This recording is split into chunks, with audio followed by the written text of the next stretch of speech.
आजच्या सभेला उपस्थित असणारे रुपाली चाकणकर, विलास लांडे,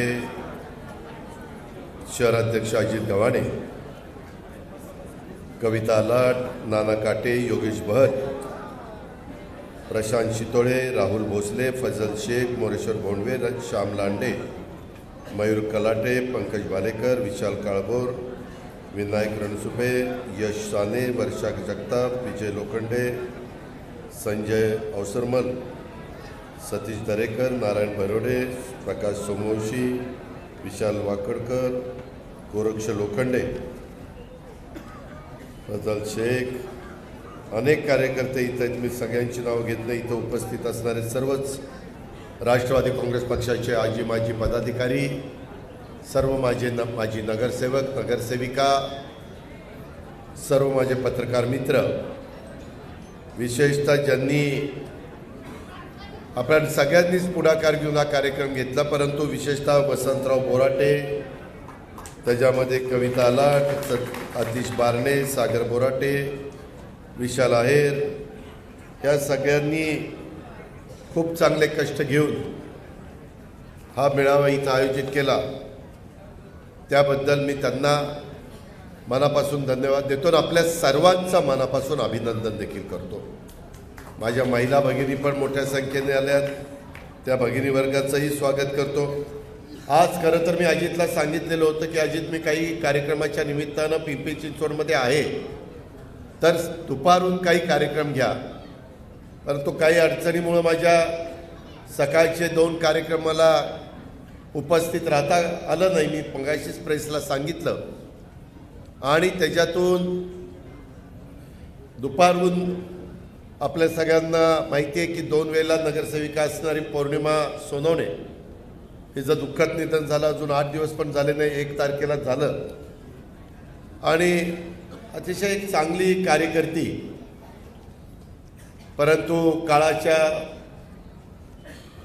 पुढं तुमचं माझं काही चालत नाही आणि त्याच्यातनं ती आपल्याला सोडून गेली. मी तिला सुरुवातीलाच भावपूर्ण श्रद्धांजली अर्पण करतो. मित्रांनो, या घटना घडत असतात, पुन्हा त्या घरातही काळ त्या कुटुंबांनी स्वतःला सावरायचं असतं.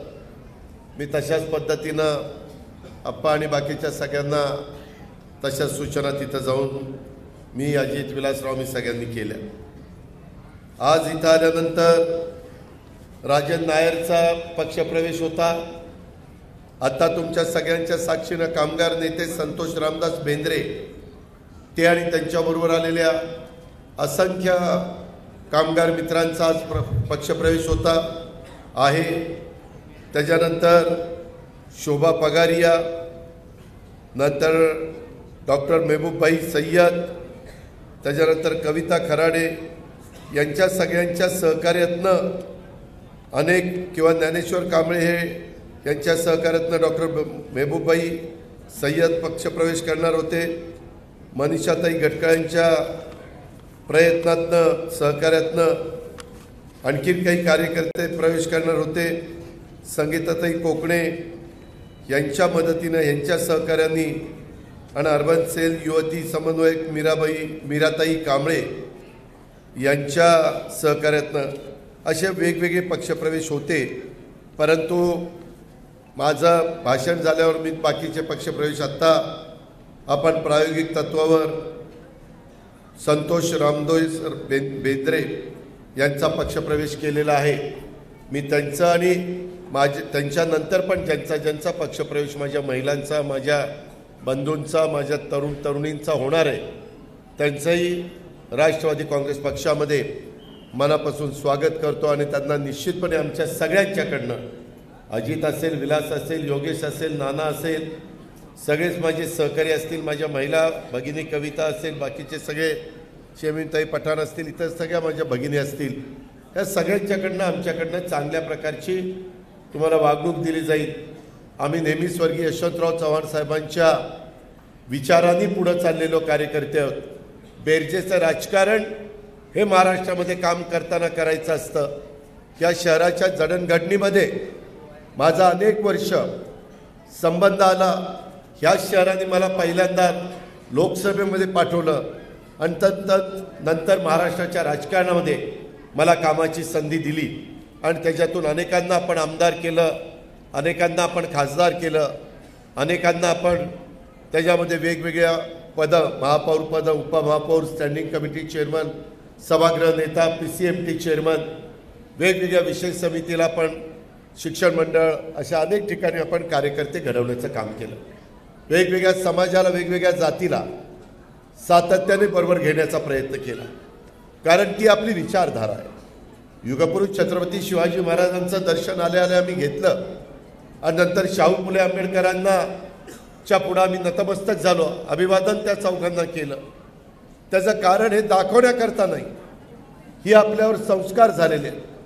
आपण ज्या भागामध्ये लहानाचं मोठं झालेलो आहे तो भाग ह्या विचारांनीच पुढं चाललेला आहे. आणि त्याच्यामुळं मला माझ्या सगळ्या मुस्लिम बांधव असतील, माझे आदिवासी असतील, बिगर आदिवासी असतील, मागासवर्गीय असतील, सगळे अल्पसंख्याक घटक असतील, भटके असतील, OBC असतील किंवा ओपन असतील, सगळ्यांना मला सांगायचं की गेल्या 30-32 वर्षाच्या राजकीय जीवनामध्ये काम करत असताना मी आणि माझ्या सहकाऱ्यांनी नेहमी समाजातल्या शेवटच्या माणसाचा किंवा गरजवंतांचा विचार त्या ठिकाणी केलेला आहे. आज पण इथं येत असताना आजचा दिवस तसा बघितलं तर एक महत्त्वाचा दिवस आहे. आजच्या दिवशी तसं बघितलं तर 6 जानेवारी राष्ट्रीय पत्रकार दिन म्हणून आपण सगळेजण साजरा करतो. पत्रकार दिनानिमित्त मराठी पत्रकारितेचे जनक बाळशास्त्री जांभेकर यांना देखील मी अभिवादन करतो. सर्व पत्रकार बांधवांना पत्रकार दिनाच्या मनापासून शुभेच्छा देखील देतो. प्रत्येकाने आपल्या आपल्या कारकिर्दीमध्ये काहीतरी उज्ज्वल चांगलं सातत्याने ते समाज गेल्यानंतर देखील समाजाची आठवण ठेवेल अशा प्रकारची कामं केलेली आहेत. तो तुमचा माझा महाराष्ट्र आहे. आज महाराष्ट्रातली राजकीय परिस्थिती थोडी वेगळी आहे. सातत्याने वेगवेगळ्या प्रकारच्या बातम्या येतात. काही वाचाळवीर थांबायला तयार नाही, समाजामध्ये तेढ निर्माण करण्याचं काम करतात. समाजाची अस्मितेबद्दल काही जण बोलतात. आज आम्हाला सरकारमध्ये राहून लोकांचे प्रश्न सोडवायचे, त्याकरता काही भूमिका आम्ही घेतलेली आहे. 2 जुलैच्या जाहीर सभेमध्ये मी माझी भूमिका स्पष्टपणे मांडली. प्रत्येकाचा काळ असतो. आता इथं अनेक माझे सहकारी बसलेत. विलास त्याचा साक्षीदार आहे, शमीम पठाण साक्षीदार आहे, योगेश साक्षीदार आहे, अनेक इतर पण सहकारी साक्षीदार आहे. सुरुवातीला 91 साली मी आलो होतो. इथं मोहम्मदभाई पण बसले, बाकीचे पण माझे सगळे सहकारी आहेत. अक्षरशः ती मंडळी त्या काळामध्ये तरुण होती. कोण एचेमध्ये राहत होतं कॉलनीमध्ये, कोण कुठं भोसरीमध्ये राहत होतं, कोण पिंपरीला राहत होतं, कोण चिंचवडला राहत होतं. आणि या सगळ्यांना एकत्र करून आपण एक नवीन कार्यकर्त्यांची फळी निर्माण केली.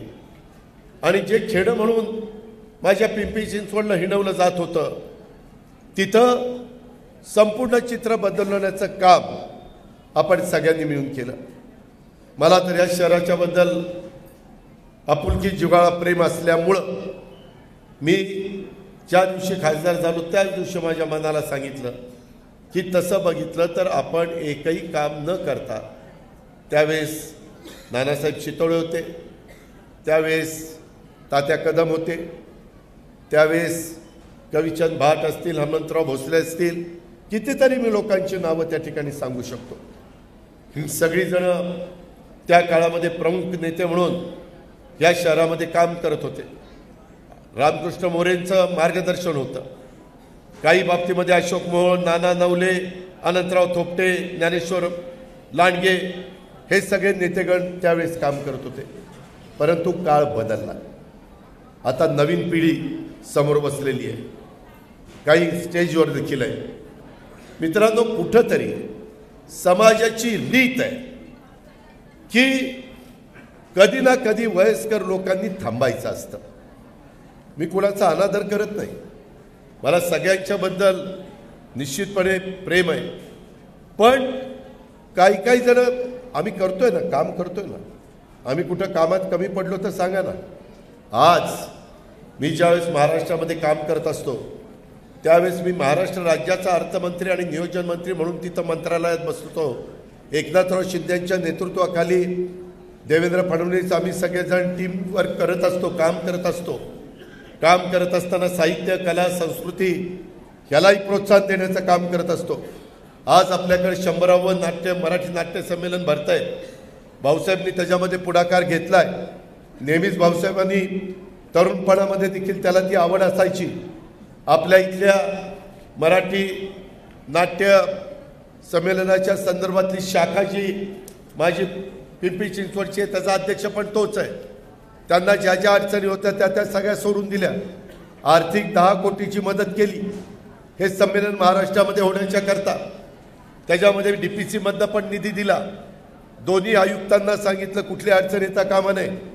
दोन्ही CPंना सांगितलं कायदा सुव्यवस्था नीट ठेवली गेली पाहिजे, स्वच्छता राखली गेली पाहिजे.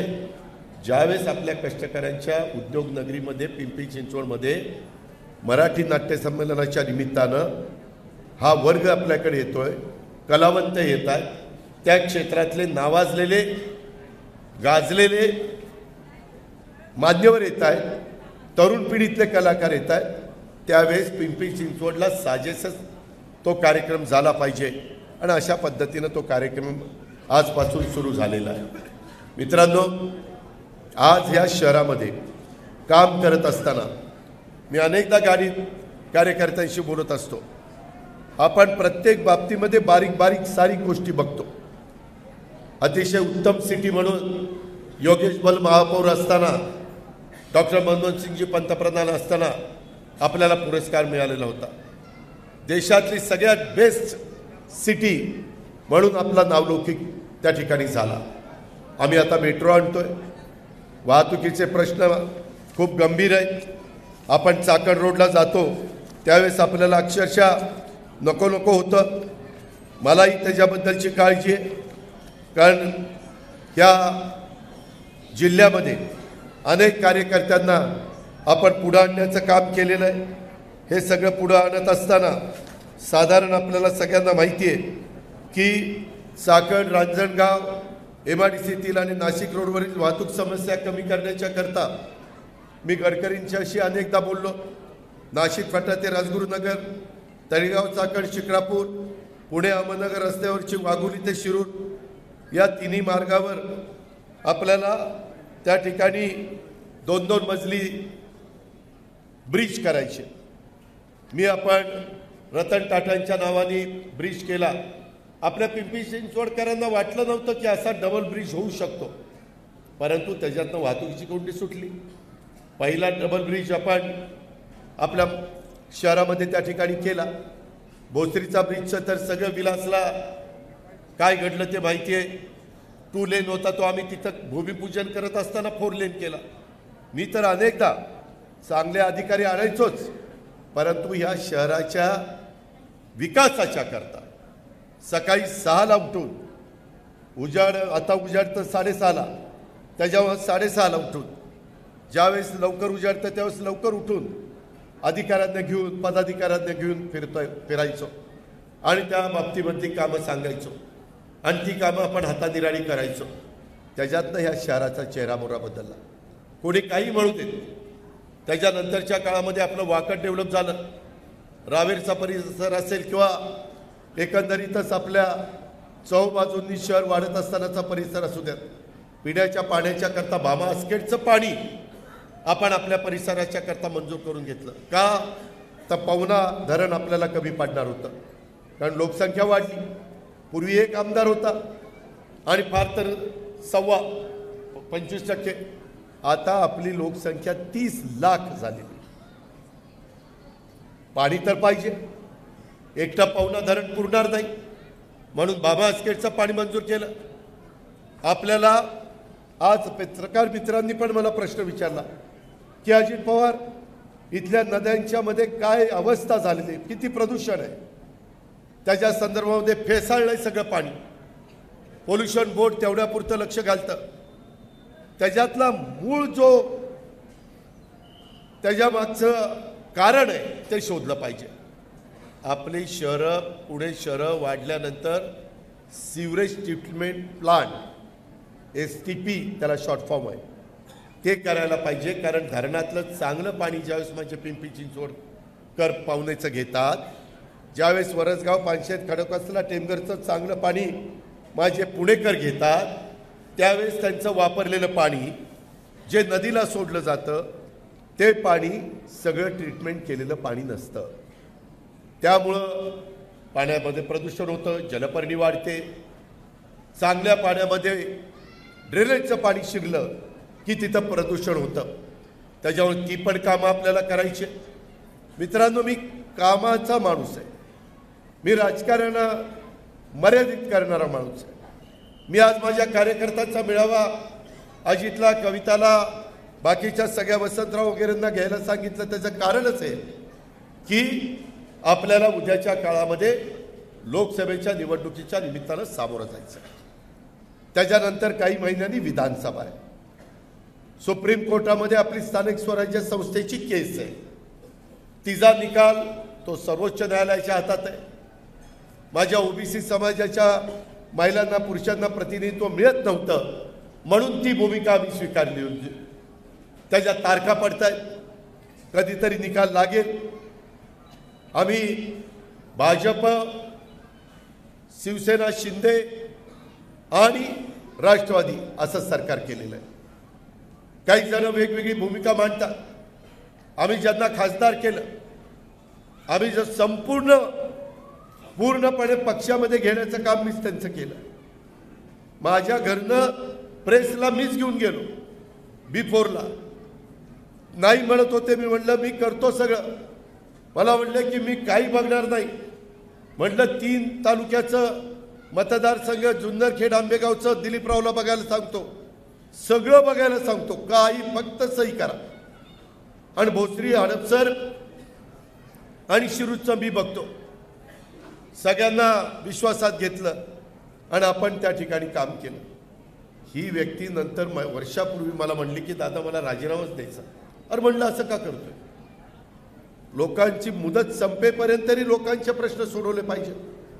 आणि हे आता आम्हाला सांगतात की आम्ही कुठंतरी त्या केंद्रामध्ये म्हणे काही लोकांनी त्याच्यामध्ये काय शब्द वापरला की महाराष्ट्राच्या अस्मितेचं आम्ही कधी होऊ देणार नाही. आम्ही काय महाराष्ट्राची अस्मिता तू कुठं घाण ठेवली आहे? आमचे स्वभाव लोकांना माहिती नाही. आज देशामध्ये जे नेतेगण तुम्ही बघता, जम्मू काश्मीरपासून कन्याकुमारीपर्यंत, त्याच्यामध्ये नरेंद्र मोदींच्या शिवाय पर्याय नाही आहे. तुम्ही मला सांगा, इथे एकाने उठा आणि सांगा अजित पवार नरेंद्र मोदींना हा पर्याय आहे. मी ऐकायला तयार आहे. आहे कुणाची ताकद? 24 तासातले 18 तास काम करायचं. आज 9.5 पावणे 10 वर्षामध्ये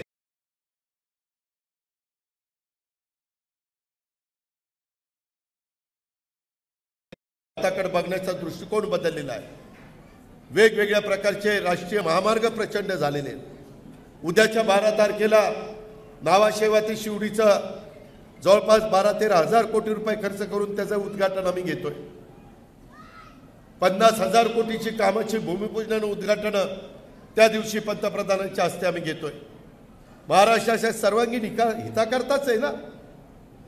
आज तिकडं कोकणामध्ये रोरोची व्यवस्था पर्यटन वाढवण्याच्या करता प्रयत्न करतोय.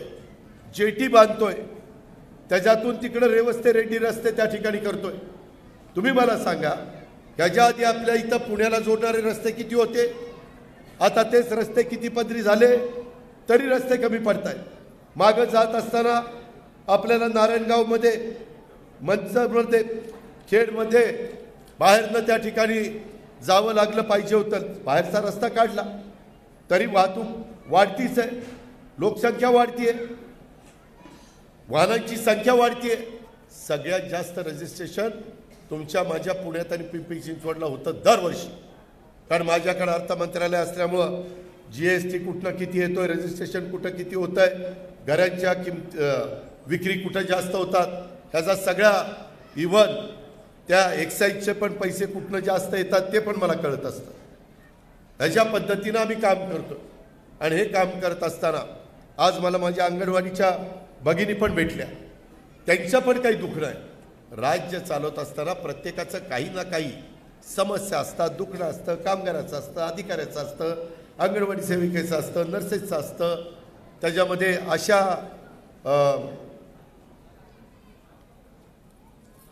आशा काय आपण म्हणतो, आशा सेविका त्यांचं असतं, अनेकांचं असतं।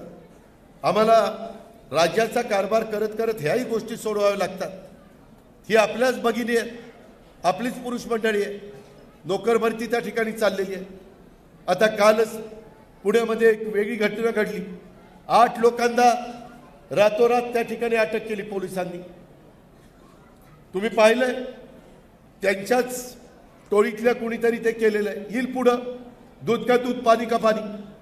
आज येताना अजितनं मला सांगितलं की दादा आपल्याला काही हाऊसिंग सोसायटीच्या शिष्टमंडळांना भेटायचं, त्याच्या संदर्भात काही PMRDAच्या हद्दीत येतात, PCMC आणि PMCच्या हद्दीत येणारे प्रश्न आम्ही दोन्ही कॉर्पोरेशनला विश्वासात घेऊन सोडू शकतो।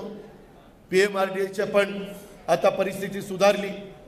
मध्ये मला सगळा अभ्यास करत असताना वाटलं की आपल्या प्राधिकरणाची सध्या आता गरज नाही। सुरुवातीला प्राधिकरणाची गरज होती, तोपर्यंत आपण प्राधिकरण चालवलं। आता प्राधिकरण PMRD मध्ये मर्ज केलं, काही प्राधिकरणाचा भाग कॉर्पोरेशनमध्ये मर्ज केला। लोकांना 3-3 ठिकाणी जाण्यापेक्षा कमीत कमी ठिकाणी जाऊन लोकांची कामं कशी करता येईल, शासन आपल्या दारी हा कार्यक्रम माझ्या लोकांच्या करता कसा राबवता येईल, हा प्रयत्न एकनाथराव देवेंद्र मी करतोय आणि त्याच्यातनं आम्ही पुढे जातोय। ह्या सोसायट्यांनी पण येताना मला काही निवेदन दिलेले, काही ठिकाणी बिल्डरनी इमारती बांधल्या, पैसे मिळवले, पहिले काही दिवस पाणी दिलं, आता टँकर बंद करून टाकले। तुमचं तुम्ही बघा।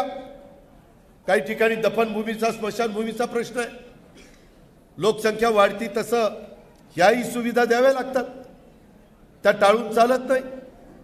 ह्या जगात आलेल्या प्रत्येक माणसाला कधी ना कधी काळाचं नियतीचं बोलवणं आलं तर जायचंच आहे, कुणीही देखील अमर होणार नाहीये।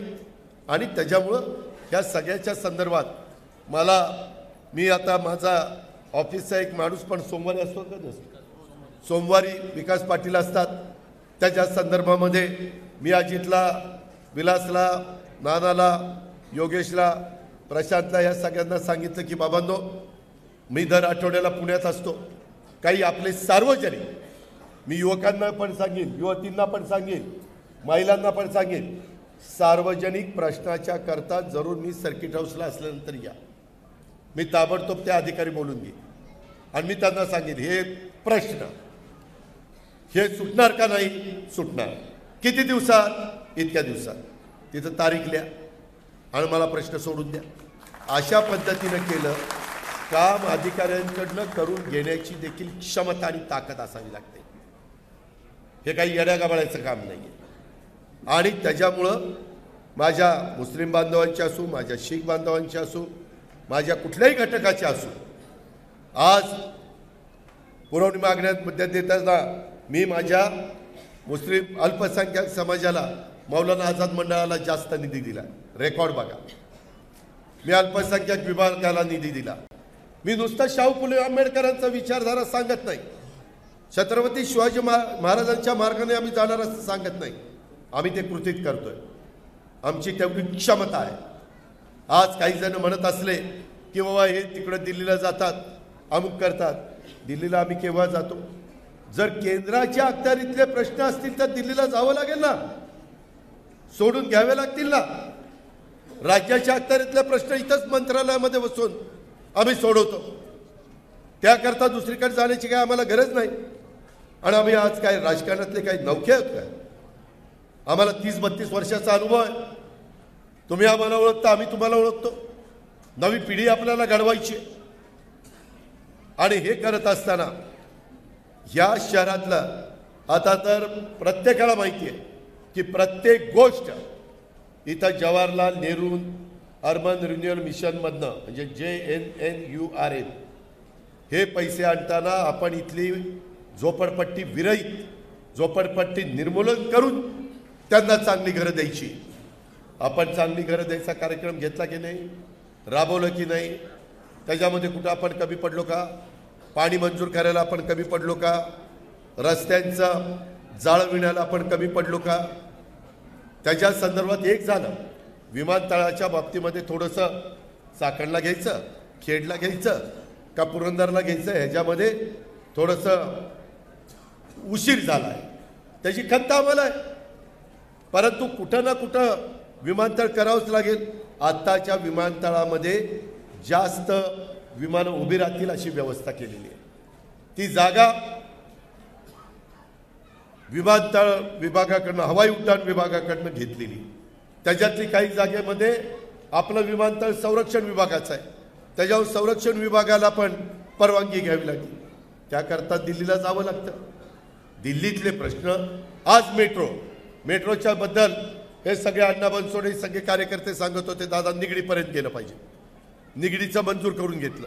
आता इकडनं कात्रजपर्यंत गेलं पाहिजे, स्वारगेटपासून कात्रजपर्यंत टनेल करावं लागतं, ते आपण त्या ठिकाणी करायचं मंजूर करून घेतलेलं आहे. अजूनही रेल्वे मेट्रो कुठं कुठं वाढवावी लागते, ते केल्याशिवाय गत्यंतर नाही, त्याशिवाय वाहतुकीची कोणती सुटणार नाही. आणि म्हणून या सगळ्या गोष्टी आपण त्या ठिकाणी करतोय. लोकांची विकास कामं करण्यातच खरी निष्ठा दाखवण्याचं काम आपण त्या बाबतीमध्ये करतोय. मजबूत संघटना ही पक्षाची खरी ताकद असते. म्हणून तुम्ही आपल्या पूर्वीच्या काळामध्ये 128 वॉर्ड होते, मधी निवडणुका लागणार होत्या त्यावेळेस 139 झाले. 128 वॉर्ड होते त्यावेळेस तुम्ही जे निवडून आला त्यावेळेस 32 प्रभाग होते, 4चा प्रभाग, 32 गुणे 4 128. त्याच्यानंतर 139चे वॉर्ड रचना केली, त्याला 3चा प्रभाग केला आणि त्याच्यातून त्या निवडणुका होणार होत्या. पण ती अडचण आलेली मी तुम्हाला सांगितलं. आपण सतत जागृत राहिलं पाहिजे. त्याच्यामध्ये कुणी काही अफवा उठवतं, कुणी काही खोटं सांगतं. आता बातमी लावली काय, तर अजित पवार ससूनला असताना एका आमदारांनी एका पोलिसांना मुस्कारीत मारली आणि अजित पवारांनी दुर्लक्ष केलं. मी करू शकतो का दुर्लक्ष? मी तिथून निघून गेल्यावर ते घडलं आणि आम्हाला कळल्यानंतर त्याच्यावर FIR करायला लावली.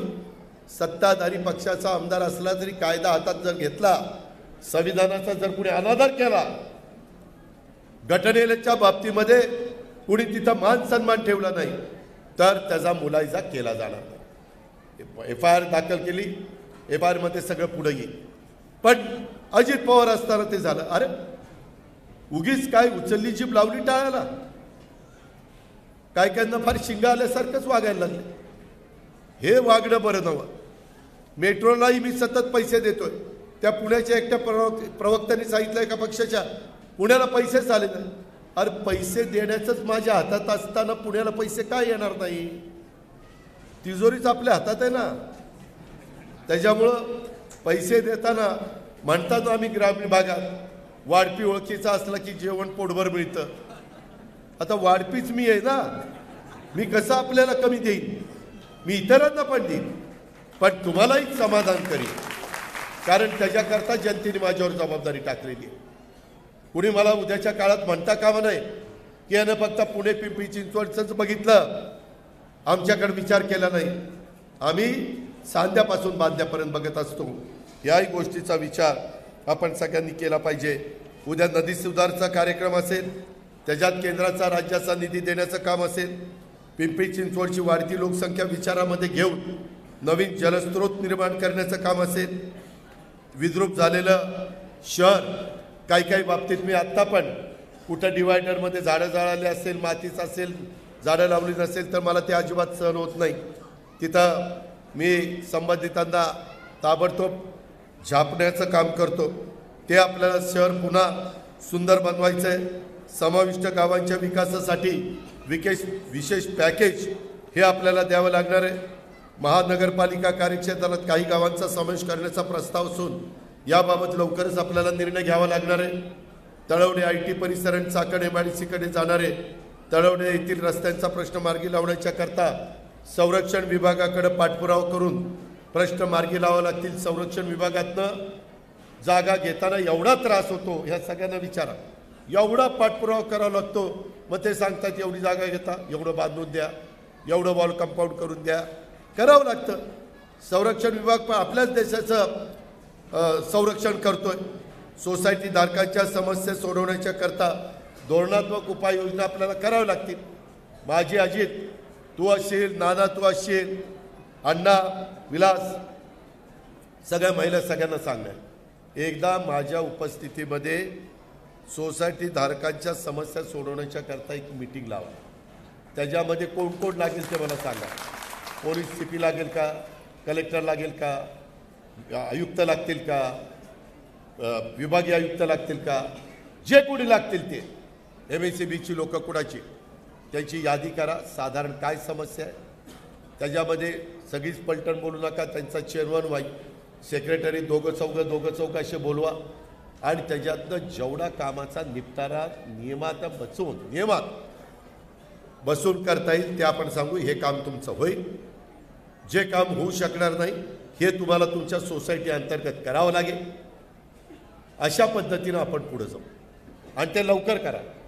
आपल्याकडे वेळ कमी आहे. आपल्याला टेस्ट मॅच नाही खेळायची 2020. त्याच्यामुळं त्या पद्धतीनं तुम्ही सगळ्यांनी काम केलं पाहिजे असं मला तुम्हाला सगळ्यांना सांगायचं आहे. एज्युकेशन हब संदर्भात PMRDकडनं पुढाकार घ्यायचा आहे. आता PMRDचा DP जवळपास फायनल मी करत आणलेला आहे. म्हणजे ते करतायत. मी त्याला आता शेवटचा पालकमंत्री म्हणून पाहणार आहे आणि नंतर मुख्यमंत्र्यांच्या पुढे सादर करणार आहे. अजून कुठली गोष्ट राहिलेली असेल तर आत्ता आपल्या हातात आहे ते पहा. हे तुला विकास म्हणजे तुम्ही जर बिल्डर असाल, तुमचे जर प्लॉट असतील तर स्वतःच्या प्लॉटचं आरक्षण काहीतरी घालण्यामध्ये तसं नाही करायचं. सार्वजनिक बाब आपल्या शहराच्या उद्यानाच्या, क्रीडांगणाच्या, दफनभूमीच्या, स्मशानभूमीच्या, भाजी मंडईच्या, शाळेच्या, कॉलेजच्या, MSEBचं सबस्टेशन वगैरे हे असली जी कामं आहे त्या कामाच्या योग्यतेचं जे असेल ते त्या ठिकाणी सांगा. तशा पद्धतीनं आपण त्या बाबतीमध्ये करू. हे जे काही आता वेगवेगळे वाचाळवीर बोलतात त्यांनी काही केलं नाही. आता यांची टिवटिव सुरू झालेली आहे. काहीतरी बोलतून अमुक तमुक चाललेलं आहे. मित्रांनो, त्या संदर्भामध्ये आपण सगळ्यांनी अतिशय विचारपूर्वक पुढे गेलं पाहिजे. ह्या शहराचा विकास करताना जसं मी मागं आल्यानंतर नेहमी यांना सांगायचो पुढची 25 वर्ष डोळ्यासमोर ठेवून निर्णय घ्यायचे. हे मी कधी सांगितलं 91ला. 91 25 झाले किती वर्ष बघा. आता तर जवळपास 32-33 वर्ष झाली. त्याच्यामुळं इथून पुढं देखील पिंपरी चिंचवड शहर जागतिक नकाशावर आता आलंय. जेवढा मी कुठल्याही माझ्या राज्यातल्या किंवा बारामतीवर लक्ष ठेवतो तेवढंच माझं आवडतं शहर म्हणून पिंपरी चिंचवड त्या ठिकाणी ओळखलं जातं. इथं पण मी लक्ष ठेवून आहे. त्यामुळे या ठिकाणच्या माझ्या सर्व जीवाभावाच्या माणसांना आपली संघटना बळकट करण्यासाठी मतभेद न करता एक दिलाने कामाला लागण्याचं आव्हान मी आजच्या मेळाव्याच्या निमित्तानं करतो. कधी कधी आता महिला युवती आपण संधी दिली. कधी कधी महिला येतात, दादा मला विश्वासातच घेत नाही, दादा माझं नावच घेत नाही, मला बोलवतच नाही. महिलांनो, तुम्हाला आज संधी मिळालेली आहे. पुढच्या निवडणुकीमध्ये तर तुम्हाला 33% जागा मिळाली, बरोबर ना? तेवढ्या संधी मिळणार आहेत 29ला खासदार आमदार. आता मायात आहे नुसतं नगरसेविका नाही, खासदार आमदार. तर ह्या पद्धतीनं संधी मिळते. तुम्ही त्या संधीचं सोनं करा ना. अरे घरात पण भांड्याला लागतं. हिनं असं केलं, तिनं तसं केलं. आम्ही पुरुष मंडळी कधी तक्रार करतो का? आम्ही तक्रार केली तर अँटी चेंबरमध्ये घेऊन काय करायचं ते करून टाकतो आणि बाहेर आल्यावर आमचं काय नाही असं गाळ चोळत आमचं काय नाही झालंच नाही. मित्रांनो, गमतीचा भाग जाऊ द्या. पण माझी विनंती आहे की एक परिवार आहे, एक कुटुंब आहे. अनेक नाना ढंगाची, नाना रंगाची, नाना जातीची अशी अनेक माणसं ह्या शहरामध्ये व्यापार करण्याच्या करता, नोकरी करण्याच्या करता, पोटाची खळगी भरण्याच्या करता, कुठंही आता पौर्णिमा आपल्यातनं गेली, तिचं कुटुंब जळगावमधनं आलं, मूळ जळगावचे, जळगावमधनं येऊन इथं ती स्थायिक झाली आणि मग त्यांचा परिवार वाढला. कोण खानदेशातनं आलं आहे, कोण विदर्भातनं आलं आहे, कोण कोकणातनं आलं आहे, कोण पश्चिम महाराष्ट्रातनं आलं. आता पूर्वी मी ज्यावेळेस इथं खासदार झालो त्यावेळेस गाववाले आणि बाहेरवाले, त्यावेळेस गाववाल्यांचं लय वर्चस्व असायचं. अरे विलास काय, लक्ष्मणा काय बाबा तुझं म्हणणं आहे, सारखं यांच्या पुढं मला वाकावंच लागायचं. पण आता त्यांच्यापेक्षा तुमची इतरांची संख्या एवढी वाढली की आता त्यांना आम्हाला घेऊन तुमच्या पुढं वाकावं लागते. गमतीचा भाग जाऊ द्या, सांगायचं तात्पर्य की काळानुसार वेळेनुसार बदल होत असतात. ही लोक का आली, माझ्या मराठवाड्यातली, माझ्या जामखेडची, माझ्या बीडची, माझ्या सोलापूरची, माझ्या उस्मानाबाद धाराशिवची, का तर तिथं दुष्काळ पडतो. दुष्काळ पडल्यानंतर तिथं माणसाला जगणं मुश्किल होतं, पाणी प्यायला नसतं, म्हणून ती आली. तिथंच सगळ्या सुविधा असतात तर ती आली नसती. कष्टकऱ्यांची नगरी, कुठंतरी हाताला काम मिळेल, टेल्को किंवा आपले बजाज, मोठ्या मोठ्या कंपन्या आपल्या भागात, त्या उद्देशाने आली. संपूर्ण चित्र बदलत होतं. आज देखील तुम्ही बघा, आपल्या पिंपरी चिंचवडच्या पलीकडं आळंदी, चाकण, ह्या सगळ्या भागाची लोकसंख्या किती वाढली. तिथे एक महानगरपालिका होईल.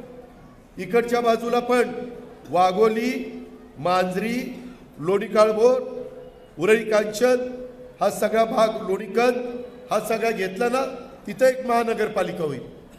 5 लाखाची लोकसंख्या पुढे गेली की महानगरपालिका होती. हे आपल्याला चर्चा करून लोकांच्या संमतीनं करावं लागेल. काही जण आता कचऱ्याची समस्या, काही ठिकाणी कचऱ्याची समस्या झाली, आम्हाला या शहरात राहायचं पण कचरा आमच्याकडे नको, सगळ्या त्या कचऱ्याला जाऊ द्या तिकडं, जाऊ द्या तिकडं. अरे कचऱ्याने जायचं कुठं, मग कचरा करू नका. म्हणजे कचरा कुठं जायचा प्रश्नच येणार नाही. तुम्ही कचराही करणार आणि म्हणणार आमच्या इथं नाही टाकायचा, ती तिकडं घेऊन जावा. जसं पाणी चांगलं घेत आहे आणि खराब नदीला देत आहे सोडून, आणि खालचे त्यांचे काय अवस्था होत असेल. अरे आपण सगळ्यांनी एकमेकाला मदत त्या ठिकाणी केली पाहिजे.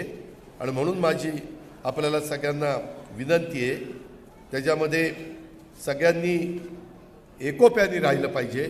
संघटनेमध्ये देखील कुठल्याही परिस्थितीत अंतर्गत कलह न करता एक दिलानी संघटना बळकट करण्याचं काम आपण केलं पाहिजे. आज युवकांनी खूप चांगलं स्वागत केलं.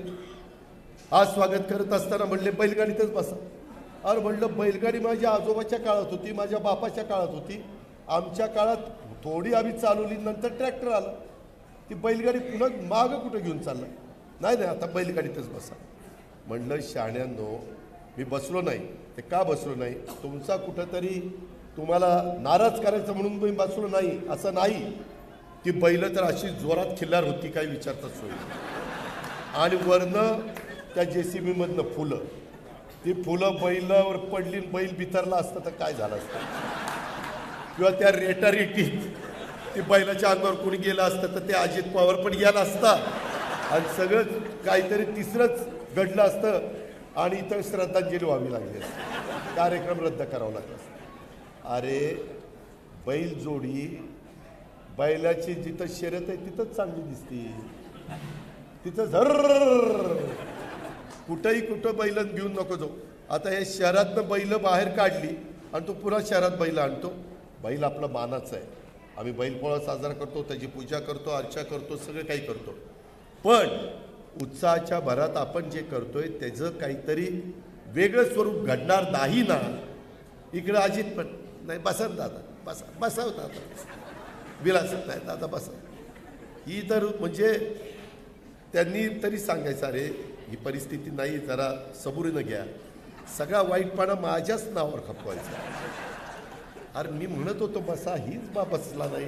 ती ऐकतोय कुणाचंच ऐकत नाही. आपल्याला माहिती आहे ही शहाणी. दादा पण बसा ना दादा. म्हणलं गाडीला वरचं ते ओपनचं असेल ती गाडी आण, त्याच्यातनं असा वरनं उभा राहतो आणि म्हटलं त्याच्यातनं जाऊ. ती गाडी काय आम्हाला मिळाली नाही. त्या शेवटी चालत चालत आलो आणि आपला आलो बाबू तुम्हाला भेटायला.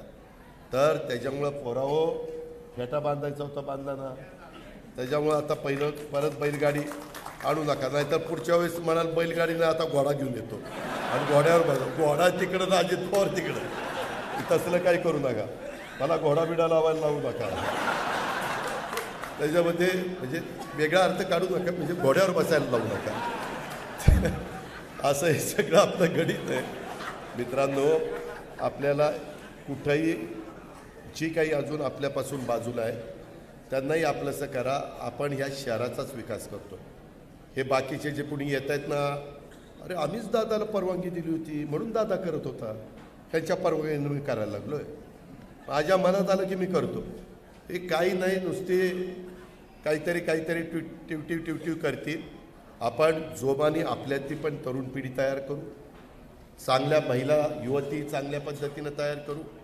या शहराला एक विश्वास देऊ की राष्ट्रवादी काँग्रेस पक्ष आणि राष्ट्रवादी काँग्रेस पक्षाचा नेता हेच या शहराला अजून गतीनं पुढे नेण्याचं काम करू शकतात. दुसऱ्याचा घास नाही, घास दुसऱ्याचा आवाका पण नाही आणि घास पण नाही, हे मी जाहीरपणे सांगतो. कारण आपल्यात तेवढी धमक आहे, ताकद आहे. हे जेवढ्याच तेवढे येतील आणि बोलघेवड्यासारखं बोलून जातील. आपल्याला तसं नाही. आपल्याला सतत एकमेकांना भेटायचं आहे. आणि ह्याच्यातून बोलत असताना काही मुद्दे राहिले असतील तर त्या संदर्भात मला तुम्हाला सांगायचं आहे की तुम्ही त्याच्याबद्दल अजिबात कुठल्याही प्रकारची काळजी करू नका. अनेक सहकारी आपल्याकडे यायला तयार आहेत. त्यांना आपलंसं करण्याचा प्रयत्न करा. जसं मगाशी मी संतोष रामदास बेंद्रेंचं सांगितलं, अनेक वेगवेगळ्या सध्या जातीय तणाव महाराष्ट्रात निर्माण झालेला आहे. छत्रपती शिवाजी महाराजांनी 18 पगड जाती आणि 12 बलुतेदारांना बरोबर घेऊन हिंदवी स्वराज्याची स्थापना केली. सगळे होते त्याच्यामध्ये. आता मात्र वेगवेगळे ओबीसी समाजाचे मेळावे चालले, मराठा समाजामध्ये काही नेते तयार झाले, धनगर समाजाची काही मागणी आहे, आदिवासी समाजाचं काही म्हणणं आहे, अनेक समाजाचे वेगवेगळे प्रकारचे प्रश्न आहेत. प्रश्न मांडण्याचा अधिकार तुम्हाला पण आहे, इथं बसणाऱ्या सगळ्यांना आहे. परंतु ते प्रश्न सोडवण्याच्या करता आमची मनापासूनची तयारी आहे. पृथ्वीराज बाबांच्या मंत्रिमंडळात मी असताना आम्ही सगळ्यांनी मराठा समाजाला आरक्षण दिलं 16% आणि 5% मुस्लिम समाजाला. दुर्दैवाने ते टिकलं नाही, हायकोर्टातच ते रद्द झालं. देवेंद्र फडणवीसने आरक्षण दिलं, ते दुर्दैवाने सुप्रीम कोर्टात टिकलं नाही, हायकोर्टात टिकलं, पण तिथं टिकलं नाही. शेवटी कायद्याच्या चौकटीमध्ये बसलं पाहिजे. उद्या कुणी म्हणालं मला हे असंच आरक्षण द्या, ते कायद्यात बसतंय का? बाबासाहेबांनी जी घटना दिलेली आहे, जे संविधान दिलेलं आहे, त्याचं आपण पालन करतोय, त्याच्यामध्ये ते बसतंय का? बसत असेल तर देऊ ना, विरोध कुणाचा आहे? पण जर ते बसतच नसेल तर हट्ट करून कसं चालेल? त्याचा फेरविचार करून दुसरा काही पर्याय का शोधला पाहिजे, दुसरा मार्ग काढला पाहिजे. म्हणून आम्ही म्हणतोय आत्तापर्यंत 52% आरक्षण आणि इकॉनॉमी विकर सेक्शन त्यांच्याकरता 10%, असं 62% आरक्षण की ते 10% सुप्रीम कोर्टाने पण मान्य केलेलं आहे. त्या 62% आरक्षणाला धक्का न लागता कायद्याच्या नियमाच्या चौकटीमध्ये जे मागं सुप्रीम आणि हायकोर्टामध्ये फेटाळलं गेलं ते पुन्हा फेटाळू नये अशा पद्धतीनं अभ्यास चाललेला. मागास आयोग अभ्यास करत आहे, माजी न्यायाधीश अभ्यास करत आहे, यंत्रणा कामाला लावलेली. हे बघून घ्या ना, हे समजून घ्या ना. हे पण मला तुम्हाला सांगायचं, आपला तर पिंपरी चिंचवड मिनी भारत आहे. सगळ्या जाती धर्माची लोक इथं राहतात, कुणी राहत नाही असं नाही. इथं ख्रिश्चन असतील, इथं मुस्लिम असतील, आदिवासी असतील, मागासवर्गीय असतील, सगळे घटक आणि सगळ्या देशातल्या प्रत्येक प्रांतातले लोक इथं राहतात. आणि आपण सगळेजण एक भारतीय म्हणून एकमेकाला सावरून घेतो, समजून घेतो, आधार देतो आणि कामामध्ये मदत करतो. याही गोष्टी आपण सगळ्यांनी लक्षात घेतल्या पाहिजे आणि तशा पद्धतीनं पुढं आपण गेलं पाहिजे. कुणी पण मान सन्मान प्रतिष्ठा, माझं नावच टाकलं नाही, माझा फोटोच दिसत नाही, यावेळेस तरी वेगळीच 5 फोटो दिसायला लागले, ह्याच्यात बाकीचे फोटो कसे गेले, असं विलासचा फोटो दिसत नाही, इथं कुठे गेले, असं विक्रमनी मनात आणू नये. त्याच्या संदर्भातले कार्यकर्त्यांना वाटतं फोटोमध्ये वगैरे काही नसतं, पण कार्यकर्त्यांनी पण सगळ्यांना रिस्पेक्ट द्या, आदर करा, मोठ्यांचा आदर करा, बाकीच्यांचा आदर करा. ही आपल्या वडीलधाऱ्यांची, आपल्या बापदाद्यांची, आपल्या पूर्वजांची आपल्याला शिकवण आहे. ह्याही गोष्टीचा विचार आपण केला पाहिजे. आज आदरणीय पंतप्रधान मोदी साहेबांच्या नेतृत्वाखाली देशाचा विकास वेगाने होतोय आणि मोदी साहेब हे विकासाचं मोठं विजन आहे आणि त्यांच्या मार्गदर्शनाखाली आपल्याला देशाचा जसा विकास करायचा आहे तसा आपण महाराष्ट्राचा पण विकास त्या ठिकाणी करूया. काहींची कोलेकोई करणाऱ्यांच्याकडे दुर्लक्ष करा.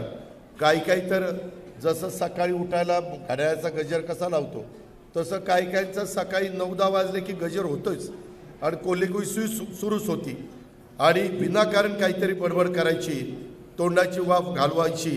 असल्यांच्याकडं लक्ष देऊ नका. आपल्या मुलींचं भलं कशात आहे, आपलं भलं कशात आहे, आपला सर्वांगीण विकास कशात आहे. महामानवांच्या विचारावरच आपली पक्षाची वाटचाल आहे, त्याची कास आपण सगळेजण धरूया. आपलं विजन क्लिअर आहे. आपण त्याच्यामध्ये तुम्हालाही सगळ्यांना माहिती आहे, एखादी गोष्ट चुकीची होत असेल तर मी सरळ सांगतो हे होणार नाही, हे समजून घ्या. आणि ही होणार चांगली असेल तर ही होणार, आपण करणार. अशा पद्धतीनं आपण पुढे जाण्याचा प्रयत्न करूया. शब्दाचा पक्का अशी माझी आज महाराष्ट्रामध्ये ओळख आहे. तशाच पद्धतीनं आपण आपल्याही भागामध्ये काम करूया. आज पक्षामध्ये जे आलेले आहेत किंवा जे येणार आहेत त्यांना कधी कोणाला वाऱ्यावर सोडलं जाणार नाही. सर्व संघटनांना सोबत घेऊनच आपण पक्षाची वाटचाल करू. ज्यांना पक्षामध्ये आज घेतलं जाणार आहे त्यांच्याशी संपर्क ठेवण्याचा प्रयत्न कवितांनी, अजितनं आणि बाकीच्या सगळ्या सहकारी मित्रांनी केला पाहिजे. सर्वांच्या विचारातनंच मी काही एकट्याने ठरवून महायुतीच्या सरकारमध्ये गेलो नाही, सर्वांच्या विचारांनी गेलो. आज जवळपास 63 आमदारांपैकी 50 आमदार माझ्याबरोबर आले.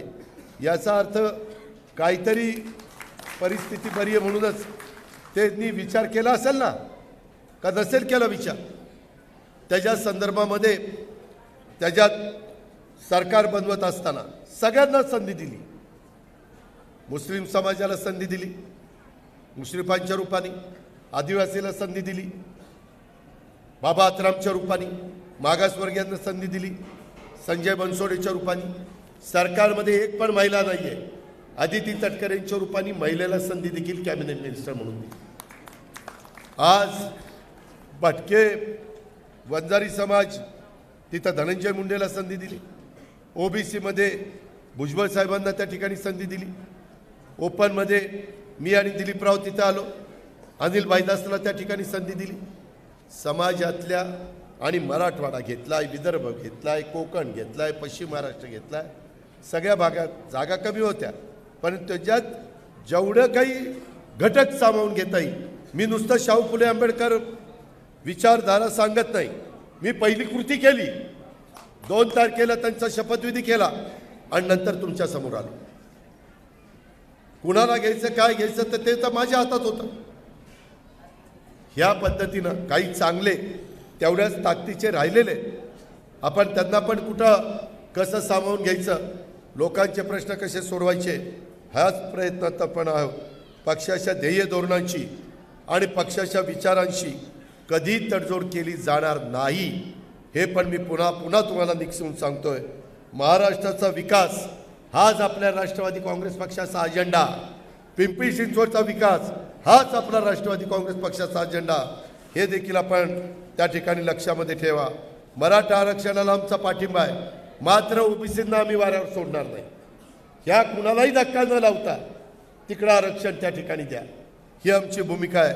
सामाजिक सलोखा हे सुसंस्कृत राज्य आहे अशी महाराष्ट्राची ओळख आहे आणि ही ओळख आपल्या सर्वांना टिकवायची आहे, वाढवायची आहे. त्यामुळं कुणाच्या तरी प्रक्षोभक भाषणाला बळी न पडता आपली फरफटत होऊन देऊ नका अशी मला तुम्हाला विनंती करायची आहे. आरक्षण मागण्याचा सर्वांना अधिकार आहे, मात्र चुकीच्या पद्धतीने समाजाला भडकवण्याचं, समाजामध्ये फूट पाडण्याचा जर कोणी प्रकार करत असेल तर ते चुकीचं आहे. ती चूक समजून घ्या. त्याच्यामध्ये वेळ नीटपणे ओळखा, हे पण मला सगळ्यांना सांगायचं आहे. आणि या राज्याच्या विकासाच्या करता सर्वांना बरोबर घेऊन आम्ही काम करणार आहोत. स्वर्गीय यशवंतराव चव्हाण साहेबांच्या विचारावरच आम्ही पुढे चाललेलो आहे. समाजातल्या वंचित, दुर्बल यांच्या प्रगतीचा विचार आम्ही करतोय. संघर्ष करणं आणि संकटाशी लढणं ही राष्ट्रवादी काँग्रेस पक्षाची भूमिका आहे आणि त्याच पद्धतीनं आपण पुढे जाऊया.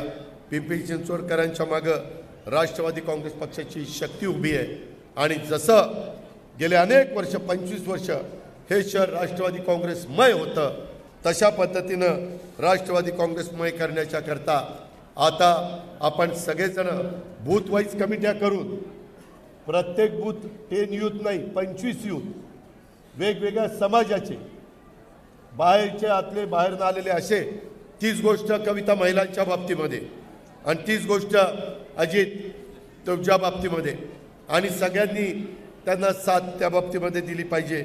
राष्ट्रवादीचा विचार घराघरामध्ये पोचवण्याचं काम आपण करा. हे वर्ष निवडणुकीचं आहे. नेटाने काम माझ्या सहित तुम्हाला सगळ्यांना करावं लागणार आहे. अनावश्यक अशा प्रकारचा संघर्ष आपल्याला टाळावा लागणार आहे. कायदा सुव्यवस्था राखण्यावर आपल्याला सगळ्यांना भर द्यावा लागणार आहे आणि त्या बाबतीमध्ये आपण सगळेजण एकमेकाला आधार देण्याचं काम करू अशा प्रकारची विनंती मी आपल्याला सगळ्यांना करतो. कामाच्या माध्यमातून राष्ट्रवादीचे विचार घराघरामध्ये पोचवा, त्यासाठी आपण जीवाचं रान करा. आजच्या राष्ट्रवादी काँग्रेस पक्षाच्या मेळाव्याच्या निमित्तानं उपस्थित असणाऱ्या राष्ट्रवादी काँग्रेस पक्षाच्या सर्व पदाधिकारी, कार्यकर्त्यांचं, संयोजकांचं मी मनापासून अभिनंदन करतो. राष्ट्रवादी काँग्रेस पक्ष कायम कष्टकरी, शेतकरी, सर्वसामान्यांच्या सोबत राहिलेला आहे आणि इथून पुढे देखील तो अशाच घटकाच्या बरोबर राहील. तरुणांचा, तरुणींचा, बेरोजगारांचा पण प्रश्न त्या ठिकाणी सोडवण्याच्या करता अतिशय अथक प्रयत्न करेल आणि त्याच्यातनं मार्ग काढेल अशा प्रकारचा विश्वास मी आपल्या सगळ्यांना देतो. पुन्हा एकदा आज ज्यांचा पक्षप्रवेश होणार आहे आणि तसंच संतोष महेंद्रांच्या बरोबर आलेल्या असंख्य कार्यकर्त्यांचं स्वागत करतो आणि आपल्या सगळ्यांची रजा घेतो. जय हिंद, जय महाराष्ट्र. एबीपी माझा, उघडा डोळे बघा नीट.